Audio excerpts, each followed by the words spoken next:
Nagaan isiniif haa ta'u kabajamtoota daawwattoota televezyiinii Mo'aa kun qophii ogeettii Mo'aati. Qophii kana waliinis Anlalii Girmaati.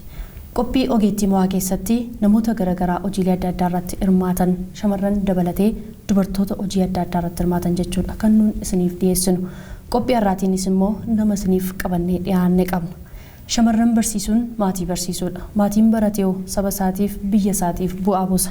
Waa'ee shamarranii kana maaliif irra deddeebitee kaastinaan jechuun keessan hin oolle. Ogeettonni ko'arraa shamarran manneen barnootaa garaagaraa keessatti barachaa jiranidha. Kallattii maan isaan waliinis wal barsiisa.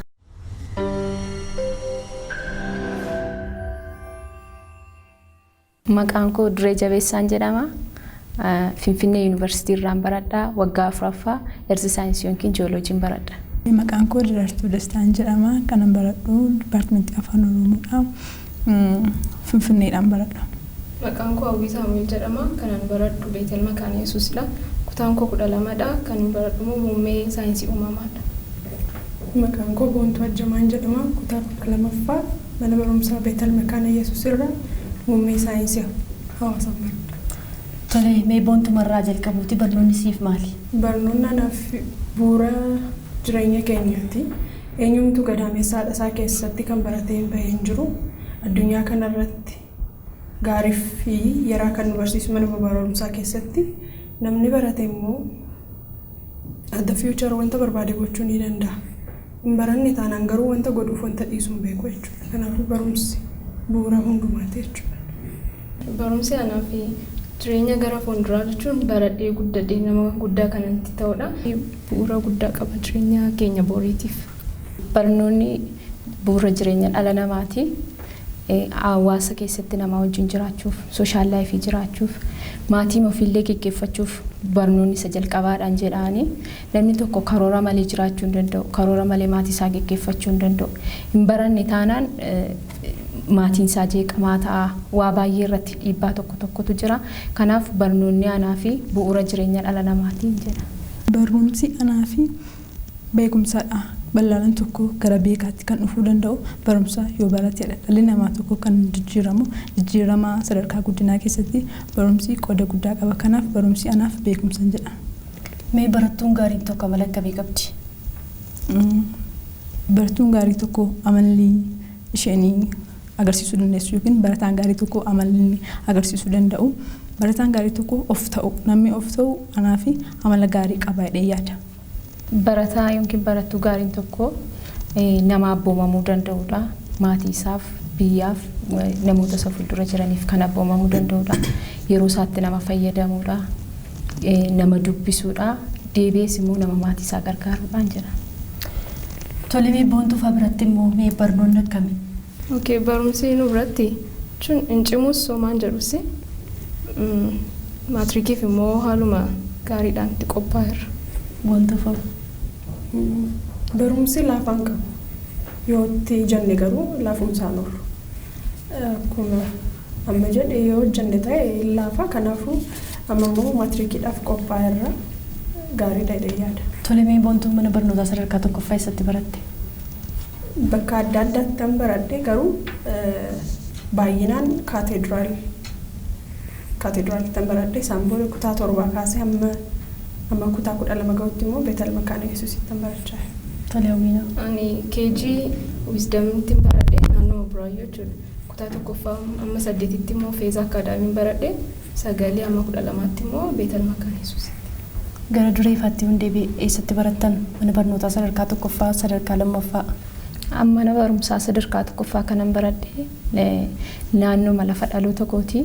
Aanaan Filloo magaalaa Ashii jedhamudha. Dambidolloo Gajjallaadha jechuudha. Haayiskuulii fi pireparaatoorii lafiin itti baradhe immoo Dambidolloo keessaa mana barumsaa Bees Beetel Evaanjeelikaal Sekondarii Iskuul achittaan baradhe. Kanatti dhaladhee godina Wallagga Lixaa magaalaa Najjoodha. Achuma sadarkaa tokkoffaa kanan baradhe mana barumsaa Lixanaa Koloneel Abdiisaa Gaadhaa sadarkaa tokkoffaa irratti baradhe. Sadarkaa lammaffaa immoo Najjoo Siiniyer Sekondarii Iskuulidha. Sadarkaa pireparaatoorii yookiin immoo 11 immoo pireparaatoorii Najjoo kan jedhamu irraatiin baradhe xumuree jechuudha. Mana barnootaa sadarkaa tokkoffaattis haa ta'u sadarkaa lammaffaa keessatti qabxiin kee akkam ture? Barattuu akkamii turte? Gaaffii gaariidha. barataan sadarkaa sadiitu jira jedhamee ilaalama. Barataa suutee, barataa giddu galeessaa fi barataa xaafii jira jedhamee yaadama. Ani isaan keessatti barataa giddu galeessadha. Sadarkaa tokkoffaa irratti qabxiin koo bareedaadhuma ture. Haayiskuulii irrattis immoo qabxii gaariin galmeesse. Taansee pireparaatoorii irrattis immoo wanta Finfinnee Yuunivarsiitii galchu qabxii bareedaan galmeesse jedhee yaada. Tolee dureenoo mee qabxii kutaa 10 ta'uu kan 12 meeqa fiddeetu kan yuunivarsiitii seente? Barnoota sadarkaa tokkoffaa irratti qabxiin koo baay'ee guddaadha. Ijoollee sadarkaa irratti baay'ee waliin tinaachaa turre. Qabxii kutaa 10 fi 12 irratti garuu intiraansiif maatirikii irratti qabxii baay'ee gaarii ani ittiin tokko naa dhufuu hin dandeenye. Dubbiseera garuu ofii kooti sababan hojjedheef natti nagaamu baay'eesa. Kutaa 10tti 2.75 fide kutaa 12tti dhaqee 3.84 fide Finfinnee Yuunivarsiitii galee dipaartimentii teekinooloojii nagee. Hawwiin kutaa 10ffaatti meeqa fiddeetu kan itti gara kutaa 11tti dabarte mana barnootaa sadarkaa tokkoffaa barattu keessattuu barattu giddu galeessa moo cimtuu turte? Yeroo inni elementarii baradhu tokko amma 10tti ba'a isa dabarsee hin beeku. Kutaa 10 irratti immoo 3.7 fidee darbee 11tti. Tole ammoo akka haalli barnoota keetii? Amma immoo suma elementarii irraan amma pireparaatoorii irratti immoo cimaa jira. Wantu noo? Elementarii irratti giddu galeessa kanan jedhamudha. Kutaa 10 immoo 3.4 fidee pireparaatoorii irratti garuu 1 hanga 3 ba'an jira jechuudha. Barnoota gosa kamiin jaallatta? History fi herreegan jaalladha. Maaliif? History yeroo namni history ilaalu tokko kaasee hanga dhumaatti dubbisuu jaallata. Garuu ani yeroon dubbisee interpret yeroon godhu nama sana fakkaachuun fedha. Yeroo nama sana fakkaannu namni sun maaliif kana godheenneetu bakka adda addaa dhaqneetu wanta sana dhugaas ta'e soba amma dhuma isaatti ilaaluu ni dandeenya jechuudha. Kanaafuu history anaaf barumsa odoo hin ta'in it is a movie. Ani akka fiilmiitti an daawwadha jechuudha. Saayinsii lama keessa jiru lamaan isaaniiyyuu. Barnoonni seenaa saayinsii hawaasaa keessa jira. Herreegi immoo saayinsii uumamaa keessa jira. Lamaanuu kan hojjechuu dandeessa moo akkamitti lamaan isaa keessaa tokko filatte? Lamaanidhaan nu dandeeman inni deeman ture garuu fuuldura koo yeroo yaadu gara sooshaaliitti seenuun qaba. Kanaafan gara sooshalii seenu. Hawwiinoo maal jaallatta irra caalaa? Ani keemistirii, baayoloojii, maatsii baay'een jaalladha. Kaalkuleeshinii baay'ee nan hojjedhan jaalladha. Filannoon kee? Filannoon koo idiyaanii gara fuulduraatti meedisinii barachuu barbaaduuf baayoloojii baay'een jaalladha. Barumsi isin natti ulfaata jettan kamime? Gosa barnootaa jiran hundumaa keessaa kan baay'ee isinitti ulfaatu? Hundumti isaanii yeroo nama kutaa 12tti baradhetti hundumti isaa hin dubbifama taanaani namni tokko nan dubbisanan hojjedhan ulfaatu jennaan inuma hojjetama. Aan akkasitti nan fudhadha. Garuu hin ulfaataa yoon dubbise yoon hojjedhu jennaan inuma hin hojjetamu sirriidhuma. Barnoonni baay'ee ani hin ulfaatadhee akka kootti fudhadhee yaadu fiiziksiidha. Maaliif sitti ulfaate? Fiiziksii baay'een jaalladhan ture yeroon kutaa amma kutaa 5 kan kutaa 7-8 yeroon barachaa ture barsiisaa baay'ee an jaalladhu tokko nu barsiisaa ture. Barsiisaan sun baay'ee barsiisa ture. Deebi'ee kutaa 8tti barsiisaan keenya nurraa jijjiiramee barsiisaa badaa miti. Jibbaan dhufe barsiisaa sanarraa kan ka'e. Kutaa 9 gaafan goosii amma tokko jaallachuuttan ka'e deebisee inuma jibbee bakka keessa kootee haqame. Kanaa dhee fiiziksii badaan tanaan jedhan. Mee barsiisaa akkaataan itti barsiisu jibbuuf jaallachuun barnoota baran duratti dhiibbaa qaba? Yaa dhiibbaa qaban. Tokko akka itti heddeetti barsiisuu dhiisuu danda'a barsiisaan tokko. Inni barsiisoti baay'een isaanii dandeettii qabu garuu beekumsa qabu beekumsa isaanii kan hin baasne jiru. Inni kun immoo barataa irratti dhiibbaa qaba. Hojjechuu barataa irratti gaafa dubbisullee kun akkam jettee yooti gaafatteeni dandeettii ibsuun qaban garuu ofii isaaniitii dandeettii qabu. Kun dhiibbaa qabaa dheeta yaada. Amala barsiisaa ilaalanii akkaataa barsiisaa itti barsiisu ilaalanii gosa barnoota tokko jibbuun tokko caalsifachuun sirrii moo sirrii miti? Anaaf sirrii madalchuun amma yeroo 11 turre barsiisaan maatsii al 3 moo al 4 nu jijjiirame. Inni tokko xarapheezaa fidatee matsaafa isaa kaa'ee ilma dubbisan irraan kan kee bakka waan tokko nu galu barsiisaan al meeqa nu jijjiirame. barsiisaan barnoota nuun akka jaallannuuf akka jibbinuun dhiibbaa qaba jedheen yaada. Boontuuf dhiibbaa qaba? Hin qabu. Garuu barataan tokko cimuu qaba jedhee yaadan immoo of course motivate gochuu dhiisuu ni danda'a. Garuu barachuu ergan dhaqee nama sana laalee odoo hin ta'in isa push godhee anaaf sirreessuun qaba jedhee yaada. Maaliif inni biizinasii isaa hojjeta. Ani immoo jireenya koon utubaatti cimsaa jira. Kanaafuu namni utubachaa jiru immoo isa san laalee deemuun qabu jedhee yaadaan. Of sirreessee barsiisaa sana akka ofitti saalfatu godhanii ofitti deebisuu bakka sirriitti agarsiisuu wayi. Barattoonni mana keessan teessanii qophii kana daawwachaa jirtan amala barsiisaas haa ta'u haala mijanneef mijatu keessatti gosa barnoota tokko jibbuun sirrii moo sirrii miti jettu laata? Deebii isaa sinumaaf dhiisa. Barattoonni kunis wanti jechaa jiran qabu.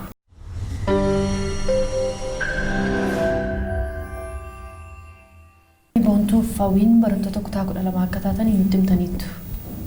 Mee qormaata biyyaalessaa yookaan seensa yuunivarsiitiitiif qabxii meeqa galmeessuuf kan isin yaadaa jirtan? Yoo waaqayyeeyyame 500 ol fidan jedhee yaadaadha. Ani immoo ijaan meedisinii galuu barbaaduuf 550 ol.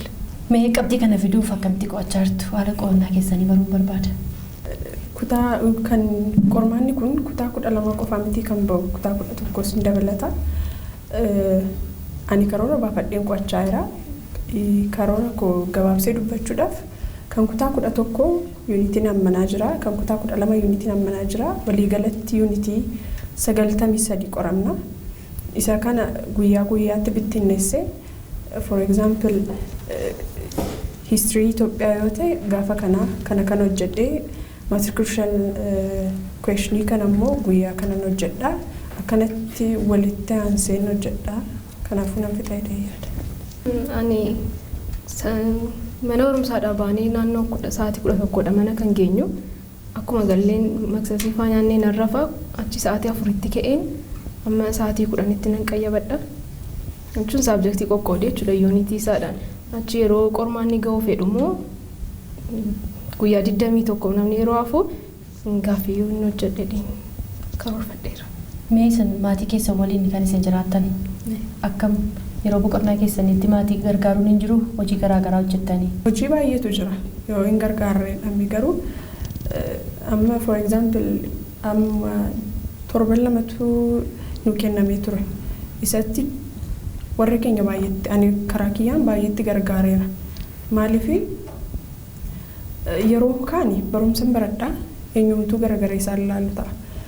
Gaafan jiru immoo yoon isaan qarqaare isaanis na eebbisu waaqas ni na eebbisa. Kanaafuu eebbimuu bakka guddaa nama geessisa mitiire irraa harkaa fudhachuudhaaf fika. Ani maatiin koo waa'ee qayyabnaa irratti baay'ee na deeggaru. Jechuun akkuma hojii hojjedhu iyyuu hin barbaadan. Maatiin abbaan koos haati koos baay'ee bakka qayyabannaa koo irratti akka hin xiyyeeffadhu barbaadu. Kanaaf yoon maazarillee sin gargaareedhe ishii naan jettu. Qayyabadhuu naan jetti malee hojii na hojjedhu hin jettu. Mee boontuun barnoota kee irratti yookaan qabxii ati abdatte kanarratti dhiibbaan qabu maatii kee yeroo baay'ee gargaaruun sa'aatiitti silaatti qo'achuu qabdu turte sun si jalaan badu? Tarii baduu ni danda'a. Garuu baduu isaa erga arganii namni tokko seeraan hojjechee edhee yeroo hunda hin mijaa'uuf garuu namni tokko immoo naan taane badeeramti balleessaa koo sanarra laaleen kanan fixu qabu dafee yoon fixe nan fixa. Kanaafuu kanan gube sana amma waanan irra deebi'ee hojjechaa jiruuf influensii kana badaas hin qabu. Mee mana kitaabaatti hin fayyadamtu dubbistu? Ani laayibrarii hin jaalladhu. Ispeeshaalii kan qorru taanaan hin jaalladhu. Amma kan mana barumsaa keenyaa baay'ee qorre. Ani laayibrarii taa'ee qo'achuurra kilaasii keessa odoo ijoollee wacaalee jiran odoo qo'adhee naaf karaa kiyyaan.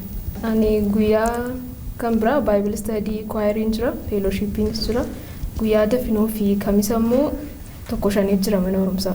Jechuun kutaama keessa teenyee qayyabannaa isaan wal gargaarra malee laayibrarii qabu. Maaliif garuu aadaa laayibrarii fayyadamuu kana yookaan mana dubbisaatti fayyadamuu kana maaliif hin horan? Dubbisuu jibbinee miti. Garuu yerootu hin jiru. Akkan siin jedhe facaasaa roobis jimaatas chaappiliidha. Dafinoo fi kamisa immoo 1-5 jira achumatti qayyabanna. Akkuma ishiin jettee guyyaa hundumayyuu tajaajiluu fi qo'achuu irratti dabarsinaa garuu laayibrarii ani kanan jaalladhu laayibrariiroon sirnu yoo natti imalee yoo natti qorreen jaalladhu. Amma biyya baay'ee qorraa tokko yoo sigee akka carraatee qabxii gaarii fiddee gara yuunivarsiitii seentee akkamitti qo'atta? Sa'aatii 24 guutuu lafa manni kitaabaa banamee jirutti bakka achi seentee dubbisuu dandeessutti akkamitti fayyadamta? Natti qorree naan doormiidhuma keessa taa'in dubbisa qaba. Maaliif fayyadamtu mana kitaabaa? Wanti na barbaachisu jiraachuu danda'a. Garuu achi dhaqee footoo kaaseen deebi'a.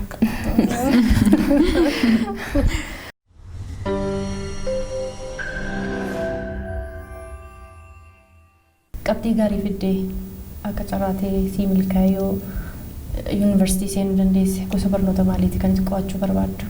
Political science kana qo'achuu barbaadu. Maaliif filatte? Daa'imummaa kootii kaasee nama wajjiniin interview gochuu nama gurguddaa wajjiniin experience share godhachuu kana nan jaalladha. Dabalataas immoo ijoolleen fiilmii yeroo jaallatan ani niyuusiin jaalladhaan ture. Still now. Kun influence na godheera natti fakkaata. Politika saayinsiin isaa baay'ee na gammachiisa. Kanaafuu isa keessa galuu barbaada. Ani doktariin ta'uu barbaada. Jechuun gara fuulduraatti doktarii ta'ee namoota wallaanuu barbaada. Doktarii ta'uu barbaada. Mul'ati kun duruma keessa kee jiramoo ammuma erga barnoota kana jalqabdeetu? Lakkii duraan injiinarii ta'uu barbaadan ture ijoollummaa kootti. Amma garuu fiiziksiin xinnoo ijaanatti cimuuf baayoloojii immoo jaallachaan dhufee kanaaf doktarii ta'uu barbaade. Tole sana milkeessu. Yuunivarsiitii galtanii barachuuf garuu sodaan qabdan jira laata? Of course hin jira. Ijoolleen deeman wanti nutti himan jira. Warri achi keessaa isa eebbifamanii ba'anii wanti nutti himan baay'eetu jira. Wanta ani jibbu yuunivarsiitii keessaa leekchararoonni baay'ee itti fayyadaman ta'an beeku garuu A is for God, B is for me, C is for the brilliant student. Isa jedhamu kootii kana baay'een jibba. Because barattuun tokko barsiisaa ishee barsiisu sana caaluyyuu dandeessi. Akkana jedhanii discourage waan godhan wanta kana arguus hin barbaadu.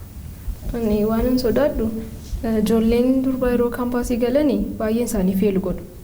Jechuun kaayyoo qabu galmatti ga'uu barbaadan qabu garuu yeroo kaampaasii seenan ijoolleen dhiiraa isaan rakkisuu danda'u barsiisonni isaan rakkisuu danda'u yookaan barumsisti cimuu danda'a ijoollee baay'eetu fail godhee ba'a. Naa kanan sodaadha.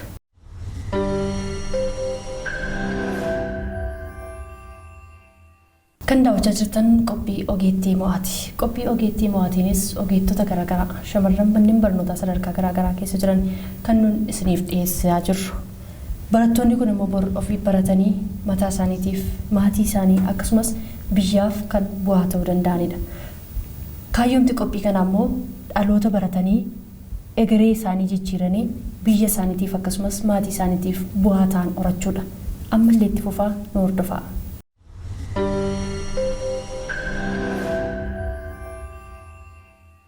Isin immoo mooraa yuunivarsiitii seeniin dura maal dhagaa turtan? Ani mooraa yuunivarsiitiin seeniin dura kan hin dhagaa ture. Ijoolleen shamarranii yuunivarsiitiidhaan naanii amalli isaanii gadhee ta'aa. Yeroo baay'ee success hin ta'an yuunivarsiitii gaafa seenanii. Bakka jechuun hawaasuma gidduutti illee durbii yuunivarsiitii dhaqxee galte maqaa gaarii hin qabaattu yeroo baay'ee. Garuu kun ta'uun irra hin jiru. Maaliif jettame sababa isaa? Shamarri tokko kaayyoo qabdi. Namni kaayyoo qabu immoo lafa yaada isaa inuma gaadhee tayyaadan. Success inuma taa'ee tayyaada. Namni tokko namni barate tokko silumayyuu kaayyoo qaba. Kaayyoo isaatiin adeema. Barattuun durbaa tokko immoo mooraa keenya keessatti amma yoo fudhadhee isin intinaa jedhanii ijoollee dhiiraatii wajjin kompiit godha. Success kan ta'u iyyuu ijoollee keenyadha. Baay'een isaa jechuudha. Lama immoo barnootumallee hin dubbisa mataanaan. Barataan yuunivarsiitii galee tokko wanti inni ari'amuuf hin jiru dubbisa taanaan. Yeroo isaa kennee dubbisuudha. Jireenyi barattuun durbaa tokko yuunivarsiitii seentee jireenyi ishee daftarii ishee laayibrarii seentee dubbisuu doormiif feeloshiippiif kaaffeen ta'a taanaanii saksesiinuma taati. Garuu mooraa yuunivarsiitii gaafa seenanii addunyaa lammaffaa keessaa wanta galan namatti fakkaata albaay'ee. Garuu kun ta'uun irra hin jiru. Biyyi lafaa biyyuma lafaadha. wanti gara biraan hin jiru yuunivarsiitii keessa anaan akkanatti mul'atutti. Kan yuunivarsiitii keessa jiru wanti haaraan hin jedhe yaadu maatii marraa adda baanee hin danne bakka kanumadha. Obboloonni dhiiraa yookiin durbaanuu hidhannee yuunivarsiitiitti arginu warruma ollaa keenyaadha. Namoota haaraa miti. Xinnoo isheellee kan haaraa ta'u namoota biyya adda addaarraa dhufnedha. Kanadha kun xinnoo ishee haaraa ta'uu danda'a. Garuu kaayyoon jira taanaan hin dubbifama taanaan waaqayyoon hin kadhata taanaan saksesin mataa waliin ta'a. Homa tokkoyyuu wanti haaraan natti ta'e hin jiru anaan dinatti jechuudha. Kaayyoof manaa bane waan ta'eef wanti kaayyoof fuuldura keetti yookiin immoo karoorfatti wanta itti adeemtu galmaan ga'a jettee itti adeemnaan wanti si milkoomne hin jiru jechuun namni sila kaayyoo hin qabne gadumattiyyuu yookiin sadarkaa duraatti wanti namni kaayyoo hin qabne ture tokko as dhufees kaayyoonsaa hamma kanatti miti. Yeroo hin taane taayimii isaa arreenji godhachuu dadhabuudhaanii yeroo isaa qisaasessuudhaanii barnoota isaattillee akka leetii ta'aa deemu darbee wantootuma garaagaraa fayyadamuudhaan amala adda asitti baasuudhaanii kan barnoota isaanii irraatii boodatti dhufaa jiran hedduutu jiru. Garuu karoora barataa tokko kan fooyyessu karoora barataan cimaan tokko yookiin immoo karoora fuulduratti kan inni qabu kaayyoo koo fixaan hin baafadha jennaan yuunivarsiitiin nuuf wanta haaraa miti jechuun barbaada. Maal dhagaa turte meeti yeroo sana? Haala jireenya mooraa keessaa maal dhagaa turte? Gaafa dhuftuma maal agarte? Haala mooraa keessaa akkanatti dhageetti nama dhiba ture. Obbolaan na dura darbanii ijoollee yuunivarsiitiidhaati xumuranii ba'an baay'een qaban ture. Isaan kan natti himanii waa baay'ee natti himanii turanii hiriyoonni koos na gorsaniiru. Kaampaasiidhaan durba kaampaasiitti galte jechuun akkuma dureen dubbattee baay'ee waan fokkisaadha naannoo keenyatti. Durba kaampaasiitti galte isheen kaampaasiidhaa galte jennaan badhaa fudhataman qabdudha. Akka ammaatti garuu gaafan dhufee as argu angaafan biyyatti yaada ture namatti faca'aa wantichi maal namatti faca'aa wanti haasa'amu kun namatti faca'aa jechaan ture. Garuu akkuma abbaan of godheedha asitti. Karooraaf kaate taanaan karooruma kee galmaan ga'u. Wanti biraaf kaate taanaan wantuma biraa galmaan ga'u malee akka kootitti anaaf yuunivarsiitiin akkan jabaadhu iyyuu na godhe. Kaayyoo koo sanaaf akkan jabaadhu iyyuu na godhe malee wanti teellatti na deebisu tokko hin jiru yaada. Mooraa keessatti ijoollee durbaarra dhiibbaan garaagaraa akka ga'udha kan odeeffamu. Odeeffannoon bakkee jiru. Mee gaafa seentan isa kana maal agartan? Dhiibbaan tokko tokko jira. Dhiibbaan kun kan jiru karaa ijoollee dhiiraadha. Kan inni immoo itti jiraatu amma for example ijoollee madurbaa gaafa isaan karaa irra deeman maayidhaan illee harka wal qaqqabatanii maayidhaan deemu. Sodaadha kun. Gaafa karaa irra ijoolleen keenya gaafa for example gaafa jalqaba dhaqamee gibbii galamu ijoollee fireeshotii gibbii galanii barri bukkee taa'u ijoolleen dhiiraa kun waan beekamaadha yuunivarsiitii keessatti iyyuu. Isin fayyada baru gaafa isin naxxanii ol galtan. Jechuun taanii waan meeqa haasa'u isaan. Inni ilaalinaan hin galagaltanii. Innaa al tokkitti isin qabatanii jennaan hin dhiisan isaan. Garuu konfiidensii fuulii ta'uu qabu ijoolleen kun jechuudha. Maaliif hin barbaanne taanaan dirqama miti wanti tokkoyyuu. Maaliif waama dinnee darbuu dandeenyudha. Yeroo baay'ee gaafa yuunivarsiitii galameedhu dirqamaan wanti ta'u tokko hin jiru. Mirgadha hundumti isaa firiiliidha. Garuu ofaan oolcha jechuu qabanan. Maaliif nuyi waaqayyootu lafa kanarra nu kaa'e. Yuunivarsiitiin immoo kan nu dhannuu fi namni barataaf hin barannu nuyi baay'isee. Waaqayyootu carraa kana nu kenne. Waaqayyo immoo nuyi dhaloota waaqayyo nu kaa'edha. Dhaloonni keenyarraa kun maal fakkaata? Nu booda immoo dhalootii dhufu kun maal fakkaata? Dhaloonni dhufu kun immoo lafarraan biqilu aanarraa dhufa. Dirqama kanaaf iyyuu gaafa mooraa yuunivarsiitii seenu waan of eeggachuun qaba. An konfiidensii qaba taanaanii chaalenjii mudatu tokko iyyuu hin jiru. Haaraa miti waan ta'eef sodaan hin jiru jechuufan jedheen sodaatinaas hin jechuufan jedheen. Mee dhiibbaan karaa ijoollee dhiiraa dhufu kun gaaffii jaalalaati moo maal inni dhiibbaa akkamitti kan isaan godhan? Yaa isaan gaaffii jaalalaa qabatanii dhufu. Garuu anaan gaaffii jaalalaa isaan fidanii dhufan keessaa waan anumattuu deebi'e wanti gaaffii ta'u tokko yuunivarsiitii na arge. Namni kun jechuudha. Dhaqee yuunivarsiitiitti arge. Haa ta'u yoollee beekta ta'e nama kana kaleessa dheengadda beekta yoo ta'e baagiraawundii nama kanaallee beekta. In fakkaataa amma nama kana hin beektu. Dhaxxee achitti argite. Bifa isaan arge maqaa isaan bare. Maal akka inni ta'e hin beeku. Kaleessa maal akka inni dabarsee dhufe hin beeku. In ta'u kun ani waan deemsisu natti hin fakkaatu garuma fuulduraaf iyyuu. Maaliif yoo waan barbaade ta'e iyyuu immoo gaa'elli ijoollee waaqayyo qulqullaa'ama ta'uu qaba dheetan yaadan akka kootti kanatu natti mul'ata. Kanaafiyyuu tokko durumaan dursineeyyuu isa kanaaf waaqayyoon kadhachuu qabnani. Ana akkasittiin nan fudhadha. Hiriyaa koo tokkoon qaba. Mucaan baay'ee jaalladhu. Mucaa baay'ee tajaajiltuudha. Moodelii koo ta'anaaf isheen. Gaafa jalqaba dhaqee mooraa yuunivarsiitii seenee seetu na simate. Baay'ee naani waaqayyo ayyaanuma inni namarra kaa'udha. Mucaa sana gaafa isheen karaa irra darbuudhattu. Dhugaa waaqayyooti mucaa durbaadha garuu fakkeenya isin taate dheenyattan gaafa isheen karaa irra darbuudhattu ijoollota aayizaabii ta'an warra amantoota hin ta'intu karaa gadhiisaaf.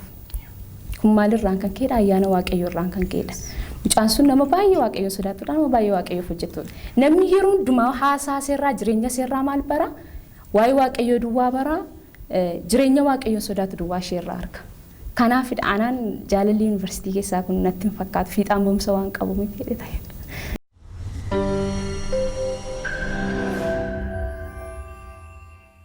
Baanii shamarreen kaampaasii keessatti ga'u hedduutu jira.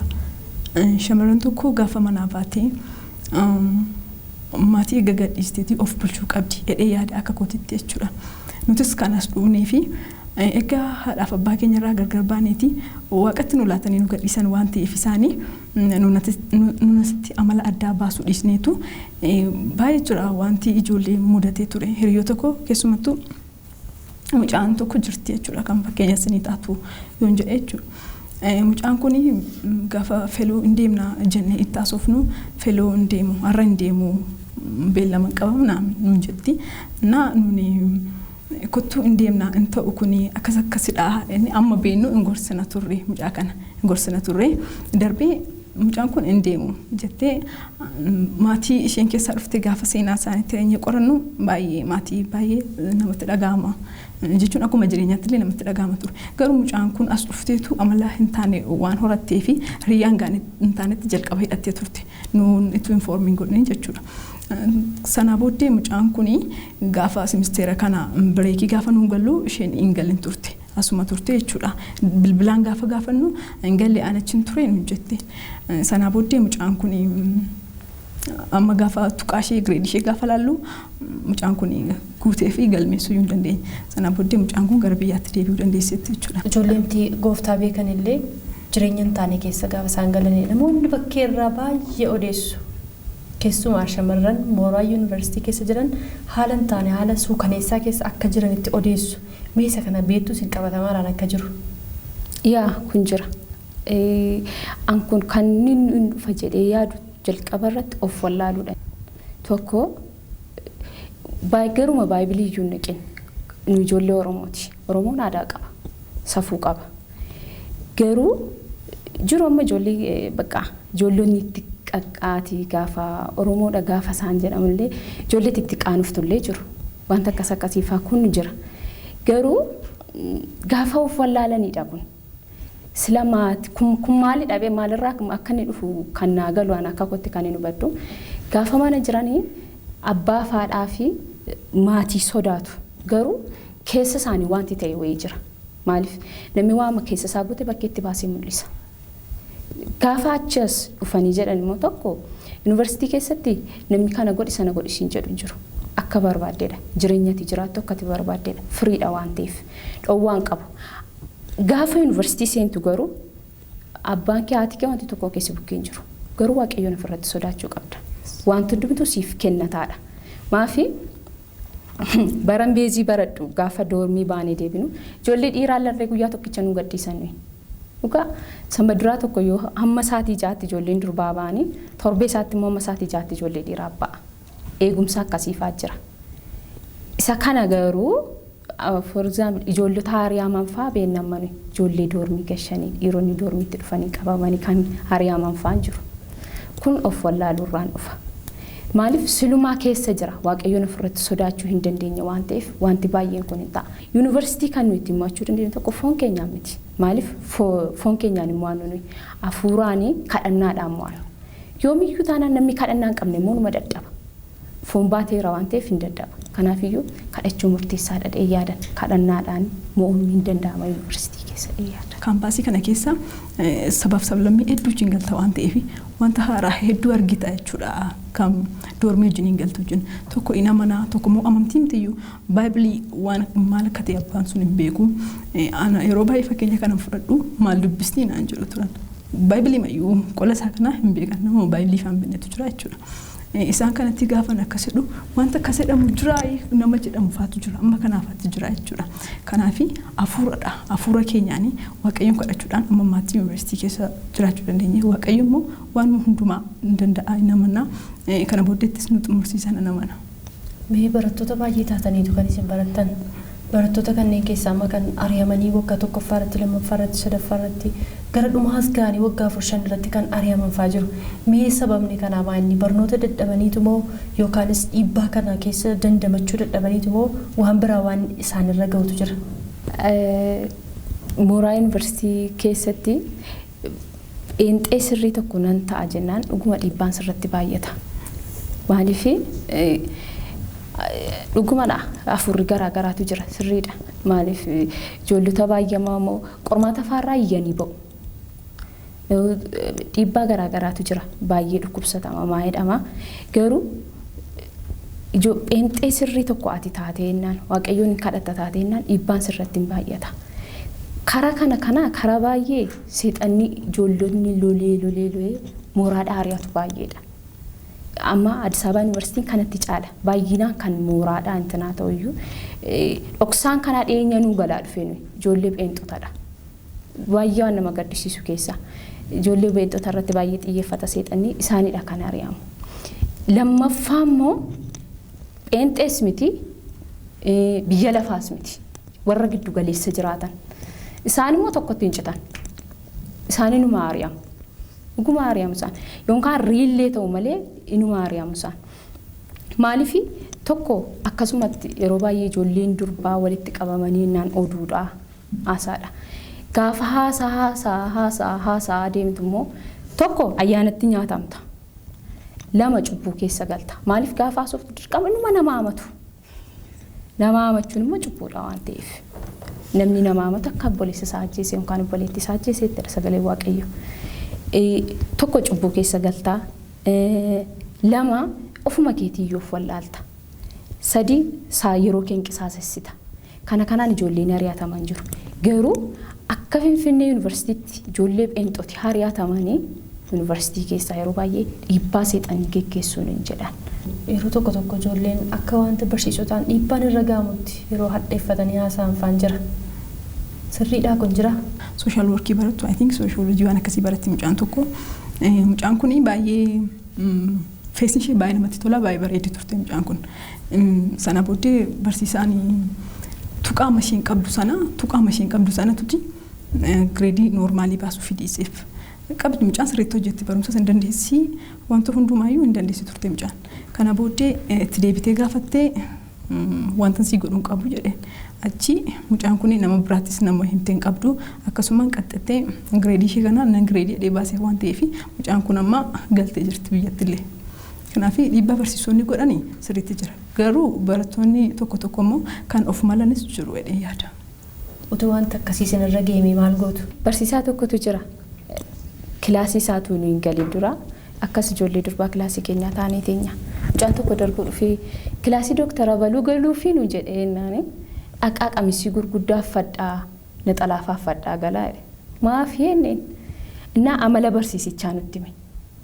Garuu maaliif tokko namumtiyyuu kan inni daffaree ija kee keessa ilaaluu danda'u gaafati qullaa taatudha.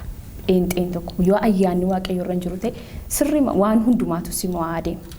Garuu barataamti tokko jiru maaliif ayyaanni waaqayyo waan hundumaa jalaa si dhossa. Na dhossi waaqayyoon hin jette taana waaqayyo nama si dhossa.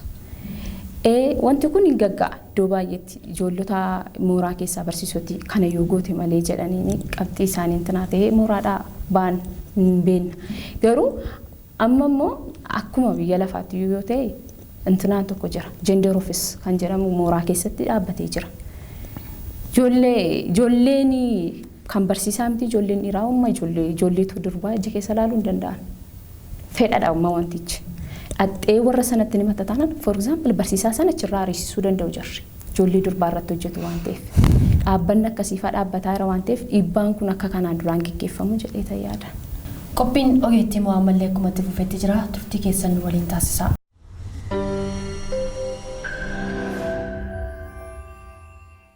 Mee dhiibbaa shamarran irra ga'an baay'ee isaa kan ofii argan kan dhagaan wantoota jiran isinitti himaniiru. Mee wanta kana akkamittiin ilaaltan akkamitti keessa dabarreettanii moo yaaddan tarii yoo isin mudateef? Mudachuu danda'a garuu ani dura warra irraa hin calqabu barbaada jechuun akkuma guddannetti kan wanta baay'ee hojjennu.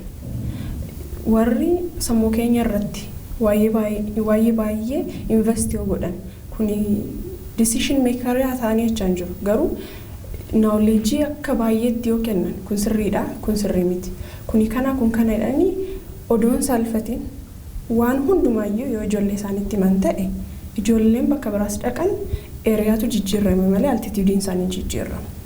Kanaafuu dura haadhaaf abbaatu responsibility qaba jechuudha. Amma naannoo keenyatti yeroo ilaallu haatiif abbaan seenii badii malee kuni sirriidha kuni gaarii miti kuni yaraadha jedhee namni dubbatu xiqqaadha. Kanaafuu ijoolleen bakka biraa yeroo dhaqan akkuma jabbii sa'a jalaa baatee ta'u. Maaliif argan hin beekan kaa garuu waan hundumayyuutti mamataanaan eeriyaatu jijjiirrame malee maaltu jijjiirrama? Homtuu hin jijjiiramu. Kanaafuu erga kana fudhatan erga warri immoo kanatti himamee booda ana bira maaltu narraa eegama? Self confident ta'uu qaba. Eenyumattuu nama hin kabajna, nama wajjiniin hin bullaa, nama wajjiniin haay baay'achuun oomaa miti. Garuu direction isaa hin jijjiirra taanaan ofirraa kutuu barbaachisaadha. Nama sana arrabsanii ofirraa deebisuu maal miti. Itti yaannaan there is a way kan jalaatti hin ba'uu dandeenyu fi self control nu barbaachisaa. Akkamitti nama wajjin walii galuu dandeenya. Ijoolleen taane arginaan jalaa sokkuudha malee jala dhaabbannaan isaan fakkaatanii deemu ta'a. Kana yaada. Hawwiinoo. Ani immoo akkuma nuuni of goonedha. Jechuun gara biyya lafaatti deemuu barbaanna taanaani wanti hundumtuu salphaadha. Baduus barbaanna taanaan wanti hundumtuu salphaadha. Jechuun bara kana keessa wanti hundumtisaayyuu sodaachisaadha. Baaybiliin immoo wanti hundumtisaayyuu hin darbedhamne sagalee waaqayyoodha kan hin daddarbin. Sagalee waaqayyoo qabanneennaan akka nuun of goonetti cimnee baranneennaan mo'uu hin dandeenya. Garuu baduuf immoo hundumti keenyayyuu dhiyoodha. Garuu isa sana dhiisnee gara waaqayyootti siqnee barumsa keenyatti cimneennaan wanti nu daangessu tokkoyyuu hin jiru.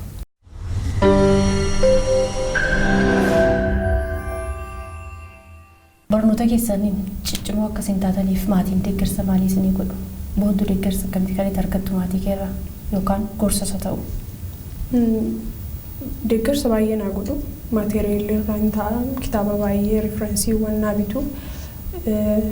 Speeshaalii gorsa altitude irratti na hojjetanii warri koo.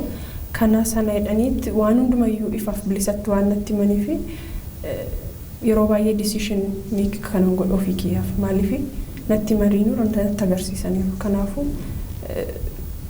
wanta baay'eetiin sappoortii na gochaa jiru jechuudha. Anis maatiin koo baay'ee na deeggaru. Maateriyaalii na barbaachisu kana na barbaachisa. Isa kana ennaan asiif achiin jedhamu wanti nan barbaadu hundumtisaayyuu naa bitama. Kanarratti immoo maatiin koo baay'ee na gorsu kun gadheedha kun akkasidha jedhanii karaa natti agarsiisu kana na deeggaru. Ifaaf bilisaan haasa'uun jira mana keessan keessa. Ijoollee teessisanii kun kana karaan kun gadheedha karaan kun immoo gaariidha kanan godhina wantoota jedhamu ifaaf bilisaan maatiin keessan.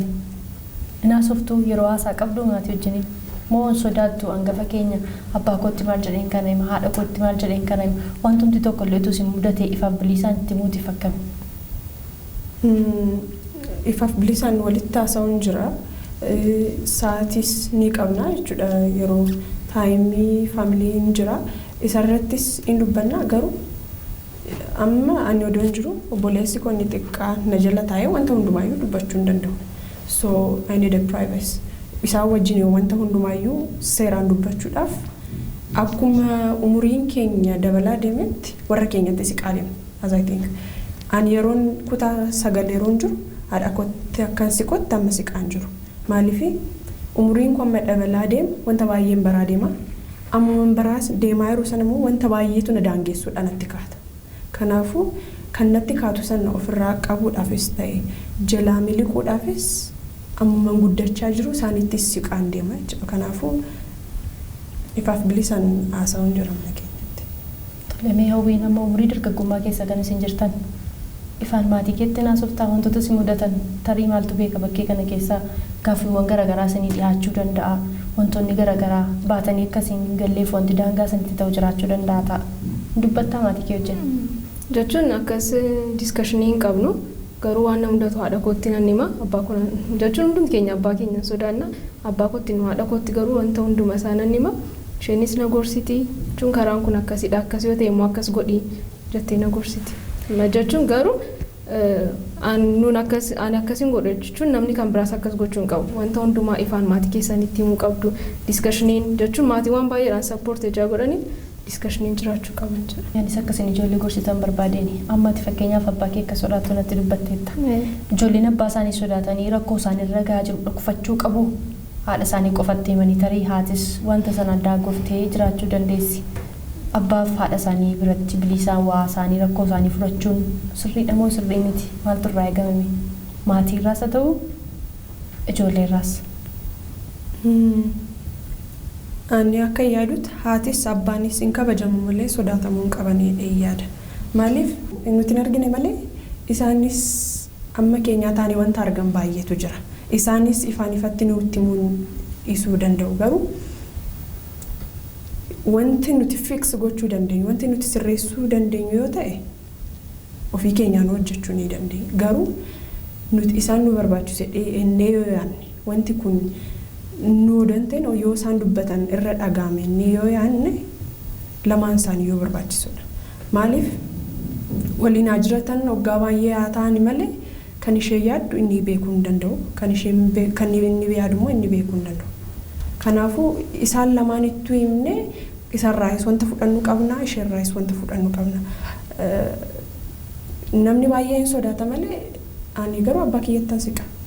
Isa wajjin odeessuun maaliif namni baay'ee abbaa isaa hayi waan jedhuuf sodaata malee they are a good listener baay'ee nama dhaggeeffatu garuu abbaan nature isaanii yeroo laallu akka sodaataman barbaadu. Uffannaa isaaniirraa kaasanii fuula isaaniirraa kaasanii wanta baay'een akka isaan sodaannu godhu garuu nuti immoo kana jaalalaa immoo qaban. Isa booda we can talk freely. Mee maatii maal gorsitamee ijoollee isaanii ifaaf bilisa ta'anii akka isaan mariisisan rakkoo isaanii akka isaan gaafataniif? Ijoollee xiqqoo for example ani odoon daa'ima qabaadhe daa'ima koo maqaa baasna. Asaantii ayinuun asaantiin waggaa 4. Asaantii fudhadhee wayyaa bituuf yookaan caamaa bituudhaaf bakka ta'e yoon deeme namicha daldalaa wajjiniin duuba sana dhaqee kan bareedaa ta'ee fi kan isheedhaa toluu danda'u nan filadha. Fuuldura isheetti garuu halluu adda addaatiin nan fichisiisa. Diimaa, adii maal fichisiisa. Asaantiin diimaa filatte, adiis filatte. Inxuraa'eedha isheen didu. Maaliif? Duuba ishee taa'ee isa ishee jabeessu, isa isheetti tolu kenneefeera miti. Isheen immoo yeroo halluu sana filattu akka ofiishiitii goote. Akka waan ofiishiitii self decision waan goote, meekii waan goote waan itti dhaga'amuu fi wanta sana hin jibbitu. Anatu beektaseem kanaanatu godhettee ittiin deemti. Ijoolleedhaan amma guddatanitti duuba isaanii ta'anii wanta gaarii ta'e yoo itti agarsiisan ijoolleen waanuma xiqqoo filatti waanuma xiqqoo filachuu beekanii ta'anan responsible ta'aa deemu. Waanuma guddaa sitti kennamnaan handle gochuu ni danda'u jechuudha. Namni baay'ee garuu ijoollee isaa fideedhumatti kennaa yookaan waan ta'e godhi ajajatti kenna malee choice ittiin kennu wanta baay'eetti agarsiisu. Kanaafuu akkanan yaadutti ijoolleen wanta yaadanis dubbachuu qabu. Badaasaa ta'u gaariisaa ta'u. Maaliif daa'ima yoo amma dubbachuu calqaban wal siqaas yeroo deeman isuma baran sana gochaa deemu jechuudha. Kanaafuu warri daa'ima yeroo ta'an duuba keenya ta'anii wanta baay'ee hojjechuu qabu. Nuti immoo fuuldura keenya hojjenna. Kana repeat gochaa yeroo deemu of sirreessuu dandeenyedha yaada. Kanaafuu warrarraa kana kanatti eegamedha yaada. Haalli qo'annaa keessanii akkamii mooraa yuunivarsiitii keessatti yookaanis immoo sadarkaa gadii sadarkaa tokkoffaas haa ta'u sadarkaa lammaffaa gaafa barachaa turtaniif inni ammaamii garaagarummaa maalii qaba? Akkuma barumsichi dabalaa deemu sadarkaan qayyabannaa keenya dubbisuu keenya dabalaa deema. Mooraa yuunivarsiitii gaafa seennu garuu koorsii ta'e tokko qormaatatu jira jedhameenaan ji'a jedhamee laayibirarii fa'aa buluutti kaa'ama. Garuu kana irratti xinnoo si wanti jechuu qabu arreenji godhachuu qabna jalqabumayyuu yeroo keenya. Tokko amma feeloshiippii irraa sagantaa nutti baay'achuu danda'a. Maaf waan garaagaraa keessatti hirmaachuu dandeenya. Gosa koree garaagaraatu jira waan ta'eef. Kana keessatti feeloshiippii keessatti sa'aatii nu balleessinu guyyaatti yoo baay'ate sa'aatii lamaaf walakkaadha. Kana immoo utuu namaa wajjin teenyaa sobneeyyuu waan sa'aatiin kun dhumuu danda'udha. Garuu atteenshinii itti laannee jennaan sammuu keenya al tokkicha murteeffanneenaan kana hamma kana kaasee ammasitti dubbisuu qaba jenneennaan murtoodhaanii sa'aatii keenya arreenjii yoo godhanneenne success hin taanan jedhaan. Wantoota fawwii nama akka nutti himaa turanitti aadaa mana kitaabaatti fayyadamanii dubbisuu kan akka hin qabnettidha. Haala garaagaraatiin tarii umurii isaan amma keessa jiranis mana barnootaa deemu mana barnootaatti immoo mana galuu mana isaaniitti dubbisuu deddeebiima kana keessa kan isaan deddeebi'an. Mee ijoollee kana maal gorsituun? An utuu aadaa mana kitaabaa dhaquu guddifattanii natti tola. Maaf yoonaan jettanii tokko akka mooraa keenyaatti yoo ta'e sa'aatii 12 taanaan kilaasiin hin cufama. Kilaasiin barnootaa hin cufaman jiru. Ispeesii irra immoo akkas hin dhaxxaniif isiniin iyyamu. Ispeesiin wanta gaaricha irratti hin argitan yeroo baay'ee. Garuu doormiittan dubbisa yoo jettani inni tokko faarfannaa banata. Inni tokko sirba banata. Inni tokko immoo kanuma dhaga'uun barbaadu narra faayida. Kanaafiyyuu kana hundumarraa bilisa ta'uu fi laayibirarii fayyadamuun gaariidha yaada. Doormii keessatti gaafa kun ta'u sooshaal laayifii namaa wajjin hin qabdu miidhamaa adeema. Kanumarraan gaggee jaalala namaa wajjin hin dhabaa adeemta. Kanaafiyyuu utuu aadaa laayibirarii dhaquu kan ammaa kaataniitu shaakaltanii natti tolaanaan boriifis hin fayyada. Maaliif waan bor dhaxxanii argitanidha waan ta'eef. Doormii tokko keessa namoota garaagaraa bakka garaagaraarraa sabaaf sablammoota bakka garaagaraarraa dhufanidha kan akka tasaa walitti dhufanii walii wajjin hin jiraatan. Mee kun dhiibbaa akkamii qaba namni amala walii wallaaluun aadaa walii wallaaluun kun hin jiru? Jira sirriidha. Aadaa walii wallaaluun waanuma jirudha. Wanta baay'ee argine akka kootitti doormii nama 12 galal turre doormii tokko keessa jechuudha. Akka kootitti amala hin qabu mana keessaati andur nama wajjin yoo rafuun jaalladhu ture. Kiskoo tokko keessa nama 2 ta'ee rafuun jaalladhu ture. Garuu amma doormii tokko keessa nama 12 taanee bullaa jechuudha. Namni 12 kun immoo amala adda addaa qaba. Qomoodhaan addaa amala adda addaa qaba. Kun baay'ee cima garuu afura kana kan nuti moonee keessa jiraannu tokko ta'anii egaa walitti dabalamne hundumti keenya maatiirraa addadha. Waan ta'eef akka obbolummaatti wantoota doormii keessatti ta'an hundumaa sheer walii gochuudhaan bifa aadaatiidhaan illee ta'e bifuma wantoota garaagaraatu jira doormii keessatti wanta ta'u jechuudha. Durba duwwaadhaan gallas waan ta'eef yaada tokko walii hiruudhaan gaafa jalqaba garagayu baay'ee nu rakkisee ture. Garuu gara boodaatti yeroo walitti dhiyaachaa dhufnu akka obbolaatti wal ilaalutti kaanee wal dhageenyaa hundumtiyyuu amma tokko ta'anii jiraachuu jalqabneera jechuudha. Manni barnootaa keessan deeggarsa akkamiiti kan inni isiniif godhu barnoota keessanii ciccimoo akka taataniif? Wanta baay'een nu deeggaru ammuma dhiyoo kanatti jimaata sadarbeeyyuu leekchararii Addis Ababa Yuunivarsiitii irraa dhufan kan kompiitar saayinsii barsiisan how to succeed in academic jedhuun mata duree akkas jedhuun wanta baay'ee nu barsiisaa turanii isaan achi immoo tokko shaneedhaan qo'achuunis jira.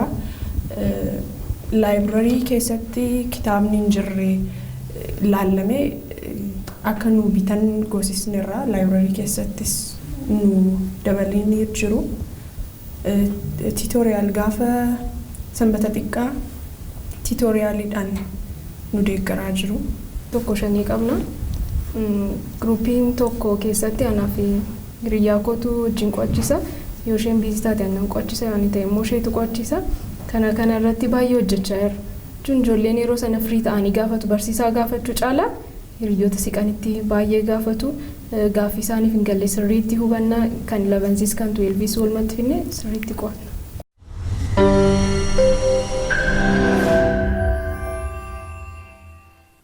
barnootaan cinatti sagantaa tokkummaa barattootaa yookaan feelooshipii kan jennu suni mee ammamis hin jajjabeessaa jiran?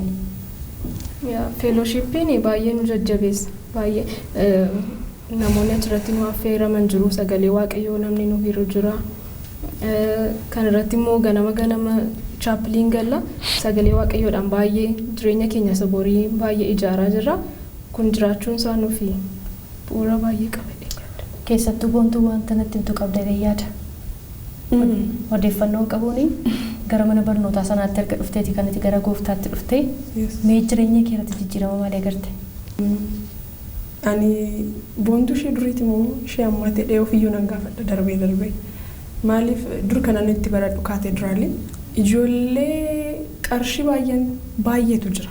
Isaan wajjin sooshabil taatee jiraachuudhaaf atis qarshii si barbaachisa. So ganama ka'ee naa kennaadha. Maatii wajjin wal loluudha. Just wanta hin barbaachisne baay'eetu jira ture. Garuu Waaqayyo jedhee immoo mana barumsaa kanatti na galcheera. Yeroo achi keessatti teenyu sagalee Waaqayyo iyyuu jedha kan dura si tuffatanii si bira darban booda luka kee jalatti kufuudha. Ani isa practical argeera jireenya kiyya irratti. Dura warra wajjin wal loltaa maal jettaa kanatu jira. Waaqayyo garuu Waaqayyotti siqxee isa wajjin nu deessita taanaan akka abbaa keetti isa laaltee wanta baay'ee isatti himta taanaan wanta baay'eetu jijjiirra. Warri keenyas nutti himan malee inuma nu laalu. Nutti himan garuu boontu maaliif kana yaaddee kanaaf ansariyyuu qabaachuun koo anaaf it is a big destiny. Anaaf jechuudha garuu wanta kana yeroo laallu jijjiirama guddaatu jira. Qabxiidhaanis ta'ee amalaanis ta'ee sooshabil ani mooraa keenya keessatti boontuu namni hin beekne jireenya yaadu. Barsiisottis nan siqaa. Wanta nani dubbadhus freely waan nan dubbadhuuf kana jabina naa ta'eera yaada. Eenyumtuu abbaan koo waan na gorseef miti. Kaanis gorfameera garuu kan nama jajjabeessu kan karaa namatti agarsiisu Waaqayyoodha. Ani waggaa 5 kana keessatti jijjiirama baay'een ofirratti argaera. Mee maatiin kee gooftaa qabu moo qaban yoo qaban ta'e gara gooftaatti fiduuf wanta hojjechaa jira? Hin qaban garuu akka isaan dhufaniif dubbii koo laalladha yeroo baay'ee. Wanta ani dubbadhu yookaan isaan balleessa yookaan isaan deebisa. Wanta ani dubbadhu keessaa at least for 1 second iyaadu. Ani isaan keessatti yaadameera innaan isaan dhiibbaa irratti geessisan jira jechuudha. Garuu negatively waan hin taane dubbadhe kanaan isheen hoo badaa jirti nuti maaliif dhaqna jechuu danda'u. Kanaafuu wanta ani dubbadhu seeraan ilaale taanaan positive thinker yoon ta'e wanta ani dubbadhu keessaa dhabni hin dhabamu taanaan wanta sanatti odoon beekin attract godhamaa dhufu. Eenyumtuu barree miti kan itti seenne dura waan jireenya kootu dubbatan akka yaadutti jireenya kootu dubbatan. Wanta ani godhu hundumtuu isaan attract gochuu danda'a jechuudha. Kanaaf jireenya koo irratti ibsaa jechuudha. Mee sagantaa tokkummaa barattootaa sana irratti maaliin tajaajiltaati? Kwaayeris nan tajaajila, lallabuudhaanis nan tajaajila. Lallabuu typical the Bible don't ta'in relative with the reality. Maal ta'uu qaba isa jedhudha. Kamisa torban lamaan kamisa darbee akkamitti barattuun tokko influence gochuu dandeessisa kaanii irratti xiyyeeffadhee poointii 3 wal irratti dubbachaa ture. Faarfachuudhaan nan tajaajila, kadhannaa dursuudhaanis nan tajaajila kwaayerii keessas. Sagantaan tokkummaa barattootaa isin biras akkas jirudha. Fellowshipiin yookaan focus jettanii kan isin hojjettan. Mee barnoota sadarkaa jirtanii wajjiniin akkamittiin wal simsiistanii deemtu itti fayyadamuu yeroo keessanii akkam? Jimaatadha waaqeffannaan keenya naannoo 6 kiilooti. 11 walakkaan seennee sa'aatii 3 faagaa turre. Amma garuu gara sa'aatii 1 walakkaatti achi ol dhufeera. Barataan kamiyyuu sa'aatii 1 walakkaatti achitti waaqeffatee hamma 2tti yoo galee amma sa'aatii 6-7tti dubbisuu danda'a. Adjust gochuun hin danda'ama jechuudha. Akkasumas sagantooleen garaa garaa jiru. Dafinoorra roobiirra facaasaarra sagantaan garaa garaa kamisas jira. namni adjustiin godhata taanaan yeroo sa'aatii kanatti kana gochuun qaba sa'aatii kanatti fellowship hirmaachuun qaba jechuun isa kaan miti sa'aatii itti taa'ee nyaata nyaatullee hojjeeffachuu qaba amma mooraa yuunivarsiitii keessa jirtutti kanan godhama taanaan salphaadha jedhee yaadaan. Tole namoonni baay'een amma gaafa yaadanii sagantaa akkasii kana barnoota wajjiniin walii wajjiniin deemsisuun barnoota irratti akka waan dhiibbaa guddaa uumutti kan isaan fudhatan. Mee daraartuu biratti akkamitti fudhatan? Ani kan informi ta'e barattoota nan dura darban irraa baay'ee informi ta'een ture jechuudha. Maaliif taa'im manaajimentii keenya arreenji godhannaan wanti hamma kanatti nama rakkisu hin jiru. Fellowshippii keessa gartuulee adda addaa keessa jira ture. Garuu gartuu kana hunduma isaa taa'im manaajimentii keenya yeroo akkasitti kanan godha inni waan adda baafannee fi barnoota keenyaattinis kan tajaajilus yeroo barnoota keenya alatti jechuudha. Malee barnoota keenyatti wanti walitti relaaksii wanti uumu jiru jechuudha. Amala mana barnootaa keessanii keessaa kan inni odeeffadhe barattoota shamarranii qofa akka barsiisudha. Gaariidha moo gaarii miti barattoonni shamarranii qofti mooraa tokko keessatti barachuun? Qofaa nuti dubara taanee barachuun keenya eenyumtuu isheen kana iseen kana jedhanii warra saalfachuun hin jiru. Self confident namoota wanta barbaanne akka barbaanne taasifnu. Kun immoo beezii keenyaaf gaariidha. Maaliif kaampaasis akkan dhageetti presentation wanti jedhamu baay'eetu jira. Nama fuulduratti dhaabbannee odeessuu calqabuun mana barumsaa keenyatti hin goona. Kana yeroo baay'ee presentationiin waan jiruufu innas dubartoota qofaa barsiisaa tokkotu jiraata yookaan ishiinis dubara ta'uu dandeessi. Isaan fuulduratti openly odeessuu dandeenya yookaan freely. Achitti immoo makamees taanaan xiqquma ishii sodaanne yoo ta'e gaafuma calqabaa sodaanne malee kana badaas hin sodaanne. Amma garuu asitti dhiira wajjin makamne yeroo teenyee baran gaafuma calqabaa sodaadhumaan calqabnaa achi baay'ee dubbachuun barbaannu warra dhiirotaa filachuu dandeenya. Amma garuu dubara waan ta'aniifu waan hundumaayyuu freely gochuun hin dandeenya jechuudha.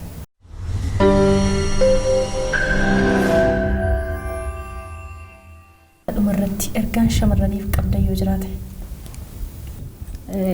Shamarran tokko sagalee baay'ee keessatti iyyuu shamarran iddoo gurguddaa keessatti argamu. Asteer ishee mootii dura dhaabatte shamarranidha. Du'aa ka'uu Yesuus jalqaba kan lallaban shamarranidha. Liidiyaan namni garaa cabaa waaqayyo dhagee shamarranidha. Baay'ee keessatti iyyuu gahee guddaa qabna dheetan yaadaan. Lafa kanarrattis immoo waamamneerra waan guddaa hojjennee darbina dheetan yaada. Jabaadhaa, karadhaa. Barnoota keessan harka bitaatiin qaba, baay'ee harka mirgaatiin qaba. Bakka hundumti keenya iyyuu kaachuun keenya gara fuulduraatti mootummaa waaqayyootiif haa ta'u akkasittidha. Barattoota na fakkaatanidhaa fi wanti milkoofne yookiin immoo wanti galmaan hin gahamne tokko iyyuu hin jiru.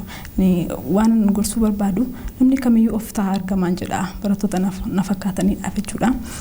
Waaqayyoo nu gargaaraan hundumti keenya iyyuu of ta'anii waa hojjennaan hin milkoofna waan ta'eef success kan ta'uun immoo waaqayyoo yoo kadhannedha.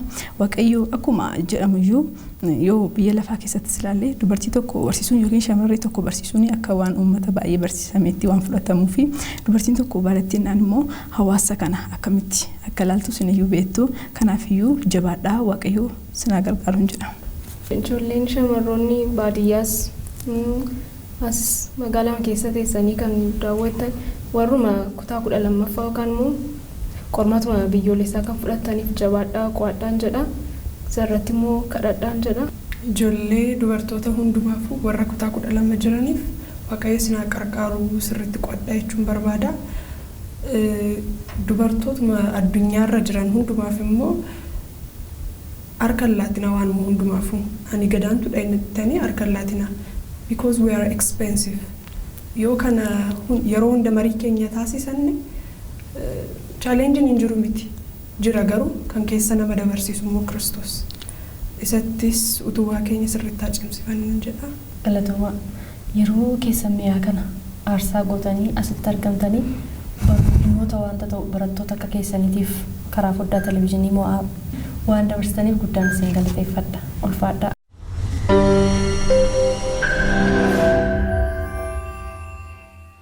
Qophii ogeettii mo'aatiin barattoota mana barnootaa Beetel Makaana Yesuusii fi kan yuunivarsiitii Finfinnee irraa baratan waliin taasisne asumarratti xumurra. Qopheessituun qophii kanaa Lalii Girmaati. Barattoonni as naciratti agartan kun immoo barnoota isaaniitiin ciccimoo akka ta'an nutti himaniiru. Barattoonni mana keessan teessanii bakka garaagaraa teessanii qophii kana daawwachaa jirtan barnoota keessaniin cimoo akka taatan nuunis hawwii guddaa qaban. Cimoo ta'uutiif immoo qo'achuun sirriitti barnoota keessan hordofuun akka sanirra jirus asumaan hubadhaa. Qophii kana asumarratti xumurreerra qophii biraatii walitti deebina nagaan turaa.